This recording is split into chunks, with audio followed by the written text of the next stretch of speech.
Hi guys, thanks for clicking on this video. You have landed on the channel Mr. Articulate Reads Books. On this channel, I just post videos, mostly for myself, summarizing the content of sections of whatever book that I'm currently reading. So I just finished reading section 2 of part 2 of book 1 of Hume's Treatise of Human Nature. In this section, Hume is making the argument that neither space nor time are infinitely divisible. This was a major argument that was going on among intellectuals in Hume's time.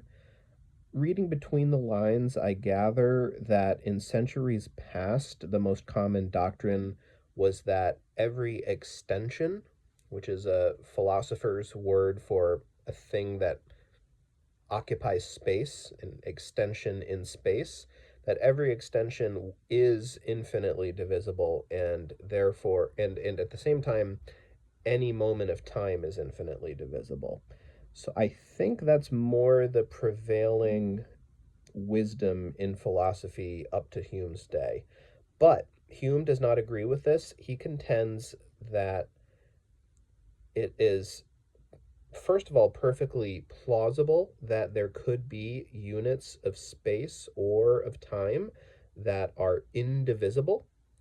And furthermore, that in fact, the idea that there could be something infinitely divisible is impossible. So he argues it from both sides.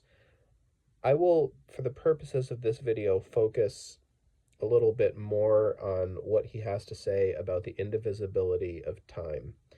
I'm not totally sold on the arguments that he makes, but my instinct is that they probably are perfectly sound and comprehensive arguments, and that I'm just not quite grasping them with enough dexterity.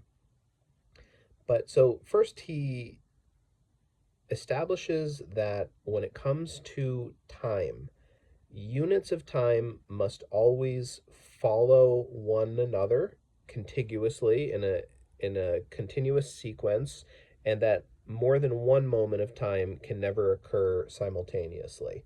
So it can't be both 1733 and 1734 at the same time. Our units that we denominate as years always must come one at a time. Same goes for minutes. 1 minute of the hour has to come after another minute and before the next minute, and no 2 minutes can coexist. Same for seconds, milliseconds, and so on.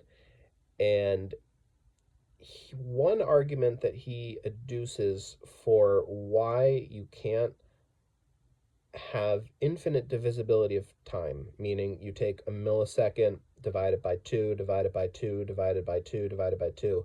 The reason you can't go on infinitely is, among other reasons, let me think. I have a secondary argument that I'm remembering, but I'm forgetting his first argument here. So I'm just going to take a moment on video here to gather my thoughts.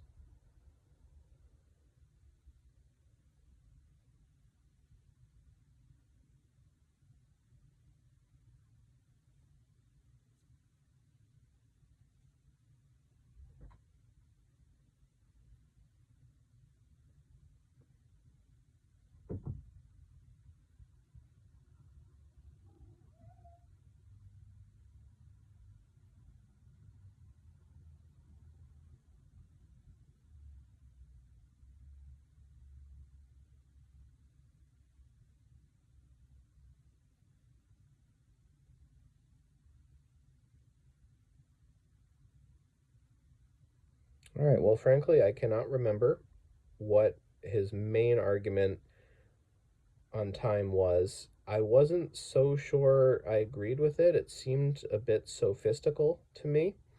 But nevertheless, once he feels he establishes that, he also uses the fact that time must have indivisible basic units to make a further argument showing that space also has to have indivisible units at the bottom.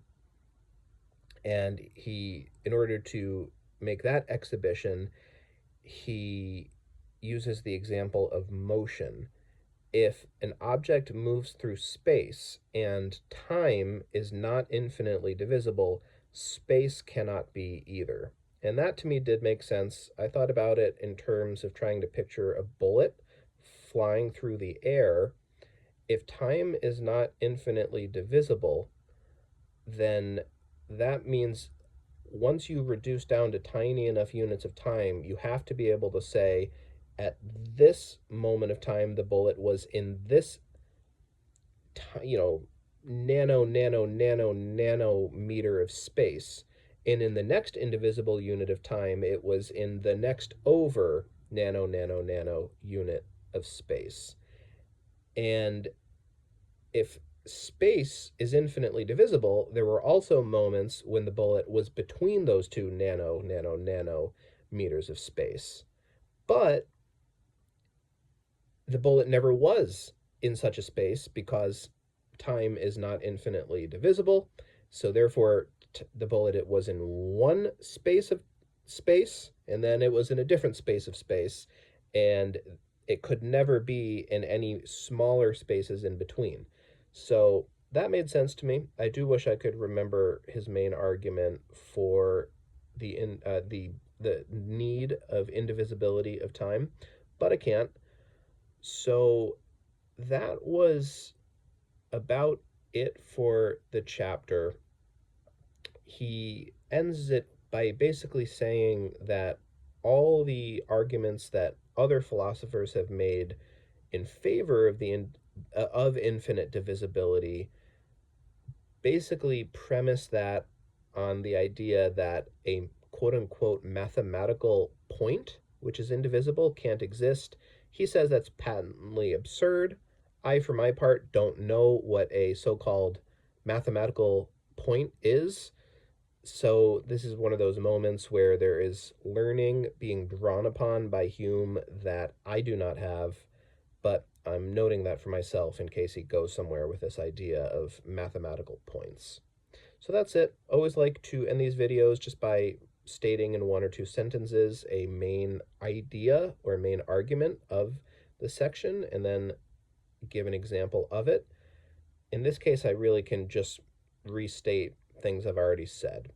So my main idea that I will take away here is that time is not infinitely divisible, and my example would be the bullet example that I gave.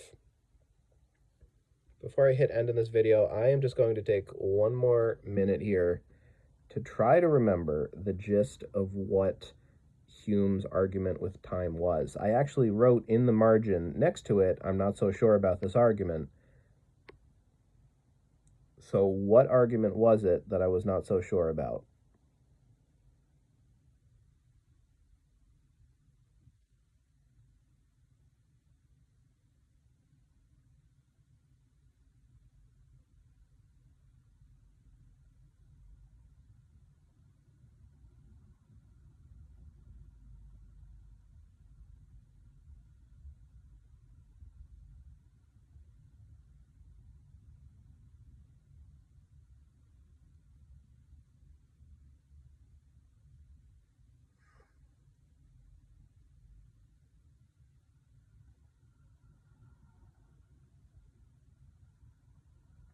Yeah, I think the fact that I can't remember it is indicative of the fact that I didn't particularly understand it. So it's just sort of a blank in my head right now because I just, like I metaphorically said that I thought I wasn't dexterous enough with it.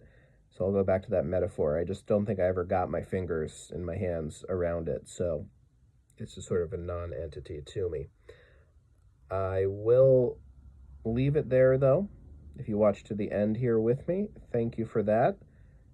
I appreciate it, and I hope that you have a good rest of your day or night.